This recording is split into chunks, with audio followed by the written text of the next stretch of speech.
Good afternoon. My name is Vivian Weinman and I'm a corporate lawyer, and I've worked as a lawyer in the city for the last almost 40 years. I like to work in interfaith work, and so I'd like to explain to you some of the legal aspects of becoming an immigrant into this country and residing in this country, and to say a few words about our political and legal system. The basic point about our system is that it's the rule of law. There isn't a man or a woman who rules in this country. It's the law's rule. This has always been the ideal of the British Constitution. So that actually sets the tone for the way in which the government is chosen and for the way in which the country is run.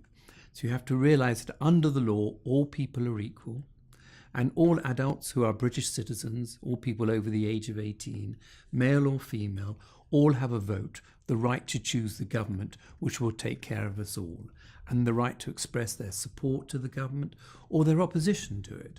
These are intrinsic rights, and these are all guaranteed by law. There are other rights that the law guarantees to all the citizens in this country and to all visitors in this country. Rights to protection, rights to equal treatment under the law. The law is meant to be blind. So everyone who comes into a courtroom is entitled to equal consideration regardless of their race, religion or creed. Similarly, they're entitled to be treated equally in cases of jobs and for cases of benefits. Public bodies and private bodies are forbidden to discriminate against people on grounds of their race, religion, ideology or their gender. So all men and women have to be treated equally. Other rights follow from that.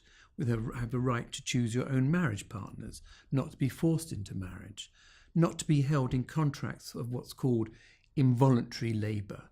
So no one can employ you to force you to work for them unless you actually agree to do so.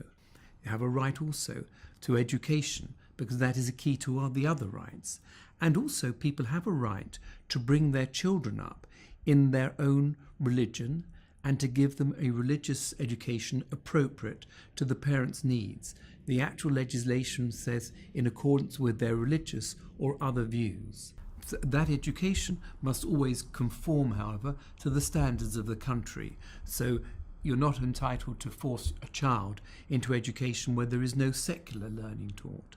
Similarly, there are rights against hate speech, that no member of any minority should be subjected to unpleasant or hate speech, should be subjected to denigration of their religion, of their way of life, or of their race, or of their origins. At the same time, there is freedom of expression, so you're all entitled to express your opinions, but do remember, if these are hateful to other people, then you must be careful.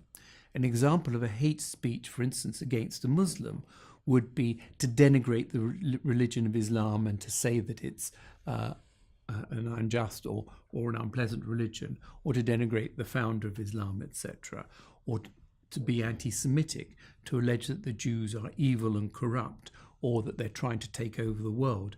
This is speech which is not allowed, not always criminal, but is not allowed under the law. Similarly, to interfere with other people when they're going about their religious practice or the normal practices of their faith, again is forbidden and would be constituting hate speech. So if someone stood outside a mosque and started making a tirade against Muslims and saying terrible things about Islam, that would not be allowed by law. But similarly, if somebody stood outside a synagogue and started making a tirade against Jews or a tirade against the state of Israel, that would also be hate speech and would come outside the law. Or if at a place where Muslims frequented or where Jews frequented, like a kosher Jewish shop, they would not be permitted really to stand outside and abuse Jews or write nasty graffiti on the synagogues or write graffiti on a mosque.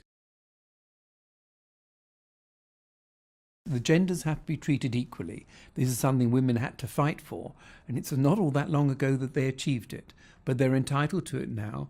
They have to be educated to the same level, and universities, which when I was a student did not admit women, now have to admit them and admit them in equal quantities to men.